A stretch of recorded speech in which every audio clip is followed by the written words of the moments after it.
बच्चों के लिए एक अहम खबर है कि बच्चा पार्टी जो सर्दियों में स्कूल जाने के लिए तैयार रहें, इसलिए कि तमाम जो सूबाई वज़राए तालीम की कॉन्फ्रेंस हुई है उसमें हतमी फैसला किया गया है कि मुल्क भर में तमाम तालीमी इदारे खुले रहेंगे। क्योंकि कहा जा रहा है कि पंजाब में जो है अब मौसम सरमा की तो तातीलात होंगी नहीं, मगर जो दीगर सूबे हैं वो थोड़ा सा बच्चों पे कर रहे हैं रहम। वो कह रहे हैं कि हाँ छुट्टियां जो है ना मामूल से कम कर दी जाएंगी क्योंकि पहले ही बहुत ज़्यादा नुकसान हो गया। बहुत मसला है हमजा, इसलिए कि जिन बच्चों के ख़ास तौर पे जो बच्चे इस वक्त मैट्रिक के इम्तहानात देने या FSC के जिन बच्चों ने एग्ज़ाम्स देने हैं ना, वो तो बड़ी इस वक्त टेंशन में। हम बात करेंगे, इस वक्त हमारे साथ हैं chairman all private management association Tariq Shah साहब, और उनसे हम जानेंगे कि क्या जैसे जैसे अभी तक तो कहा गया है कि स्कूल्स जो हैं वो खुले रहेंगे और मौसम सरमा की छुट्टियां भी नहीं होंगी, छुट्टियां ना हुई और शदीद सर्दी हुई तो क्या स्कूल्स में इस तरह के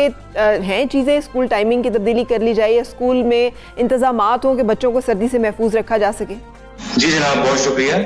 मैं आपको ये बताऊं, देखें स्कूल्स के अंदर SOPs की जहाँ तक बात है, हमने उसको रिलीजियसली फॉलो किया है और स्कूल ने उसको एक अपना एक रूल्स एंड रेगुलेशन का हिस्सा बना लिया कि मास्क, सैनिटाइजेशन ये सब बच्चों को करनी है। जहाँ तक सर्दी की लहर की बात है, देखें वैसी ये बात सही है कि छुट्टियाँ बहुत ज़्यादा हो चुकी हैं और उसके बायस जो है ना वो एकेडमिक्स जो है बच्चों की बहुत बुरी तरह मुतासर हुए हैं। सर्दियों की छुट्टियाँ की जहाँ तक बात है तो सर्दियों के अंदर हार्डली सिंध की प्रोविंस की अगर मैं बात करूं तो 10 डेज की हॉलीडेज होती थी। तो 10 डेज के अंदर उस वक्त इतनी विंटर्स नहीं आती थी, विंटर उसके अमूमन बाद आती थी। तो इस बार एक टेंटेटिवली ये डिसाइड किया गया है कि विंटर वेकेशंस जो हैं वो नहीं दी जाएंगी। हाँ, अगर कोई कोल्ड वेव बहुत शदीद आ जाती है तो उसमें गौर किया जा सकता है, बच्चों को हॉलीडेज दी जा सकती है उस पर्टिकुलर 2-3 दिन के लिए, क्योंकि लहर इससे ज्यादा सर्वाइव नहीं करती सिंध के अंदर, तो उस वक्त हॉलीडेज दे दी जाएंगी। लेकिन अभी फिलहाल एकेडमिक्स पे ज्यादा फोकस है और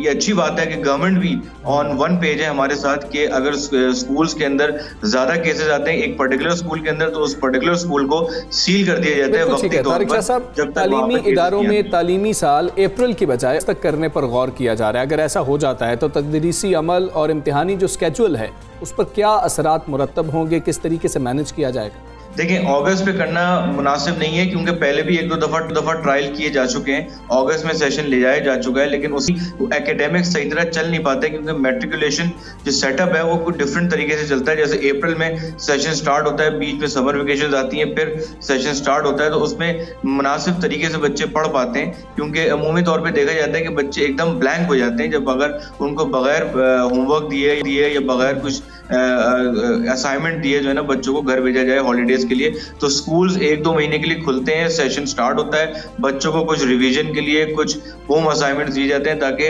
समर वेकेशंस के अंदर वो कुछ ना कुछ पढ़ते रहें ताकि स्टडीज के साथ इंटैक्ट रहें, एकदम ब्लैंक ना हो जाए। तो हमारी तो कोशिश यही है कि हम अप्रैल से ही सेशन करवाएं। तारिक साहब, आपने कहा है कि स्कूल्स को इंतजाम करेंगे, वहाँ पर कोई बच्चों से को सर्दी से बचाव का भी कुछ सोचा जा रहा है कि छुट्टियां नहीं देनी तो कम से कम कोई हीटिंग कुछ ऐसा हो कि उन्हें सर्दी ना लगे? देखिए, मैं इस पे तो ये नहीं कह सकता कि स्कूल इतने इंतजाम कर पाएंगे क्योंकि वसाइल की कमी होती है हर जगह और हीटिंग पूरा सिस्टम लगाना एक बहुत महंगा सिस्टम है। लेकिन हाँ, ये जरूर किया जा सकता है कि क्लासरूम जो एरी क्लासरूम्स हैं उनकी विंडोज को बंद कर दिया जाए ताकि हवा का गुजर कम हो, ताकि बच्चों को हवा से ठंड न लगे। हाँ, ये भी काफी हो सकता है क्योंकि अगर वहाँ पे भी बाजू का आपको पता है खिड़कियां भी खुली होती हैं, शीशे भी टूटे हुए होते हैं, तो बहुत सारी चीजों को मेंटेन करने की जरूरत है। बहुत शुक्रिया आपका।